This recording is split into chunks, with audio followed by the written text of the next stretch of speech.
তোমরা সকলে কেমন আছো? আজকে তোমাদের জন্য আরেকটা ছোট্ট ভিডিও নিয়ে এসেছি মাইক্রোসফট এক্সেল এর উপর। আজকের ভিডিওতে মাইক্রোসফট এক্সেল এর একটা ছোট্ট ফিচার সম্পর্কে জানবো। ফিচারটি ছোট্ট হলেও এর কাজ অনেক বেশি। এর মাধ্যমে আমরা অনেক কাজকে খুব সহজে করতে পারি। তো ভিডিওটি শুরু করার আগে অবশ্যই তোমরা চ্যানেলটিকে সাবস্ক্রাইব করবে। ভিডিওটি ভালো লাগলে লাইক করবে, শেয়ার করবে এবং কোনো রকম প্রশ্ন থাকলে কমেন্ট সেকশনে অবশ্যই জানাবে। পরবর্তী ভিডিওতে তোমাদের প্রশ্নের উত্তর দেওয়ার চেষ্টা করব। তো ভিডিওটি শুরু করা যাক। তো এখানে আমি মাইক্রোসফট এক্সেল খুলে রেখেছি। একটু জুম করে নিচ্ছি।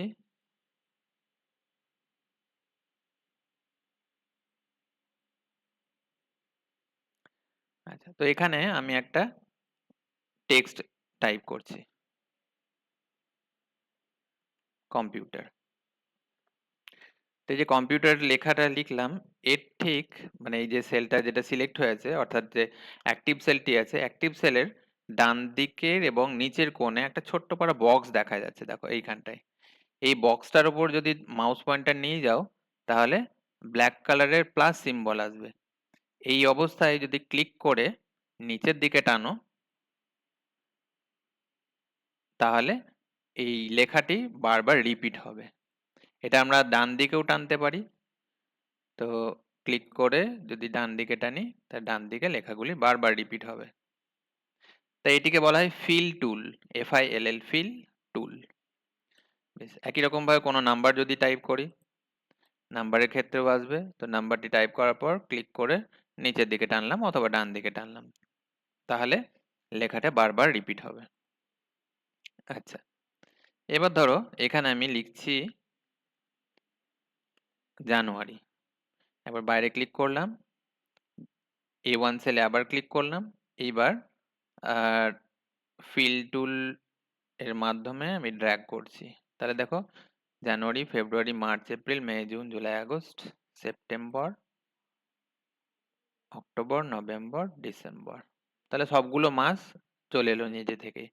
আমাকে আর টাইপও করতে হলো না।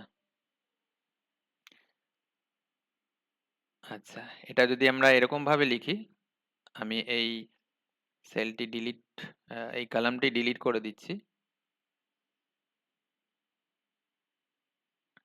তো এখানে শুধু লিখলাম JAN, জানুয়ারির শর্ট ফর্ম। ক্লিক করলাম, এখানে ড্র্যাগ করলাম। তাই দেখো ফেব্রুয়ারি, মার্চ, এপ্রিল এগুলো সব আবার চলে এলো। একই রকম ভাবে যদি আমি ধরো সানডে লিখি তাহলে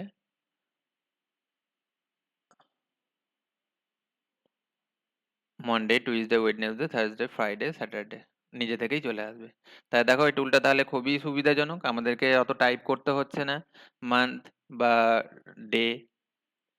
আচ্ছা, আর একটা কাজ আমরা করতে পারি এখানে, যেমন ধরো এখানে 1 লিখলাম, পরের বক্সে 2 লিখলাম।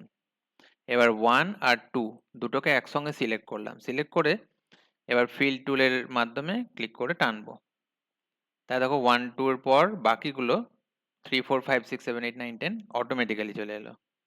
আচ্ছা, এটা আমরা আরেক রকম ভাবে করতে পারি, যেমন ধরো 1 লেখা আছে, পরের লাইনে 3 লেখা আছে। দুটোকে সিলেক্ট করলাম,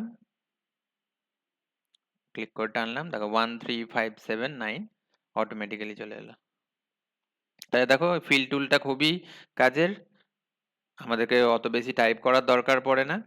সহজে আমাদের কমপ্লেক্স কাজকে বা অনেকগুলো ডেটাকে যখন ইনসার্ট করতে হবে আমরা সহজে সেগুলোকে ইনসার্ট করতে পারি। তা আজকের ভিডিওটি এই পর্যন্তই। ভিডিওটি দেখার জন্য সকলকে ধন্যবাদ।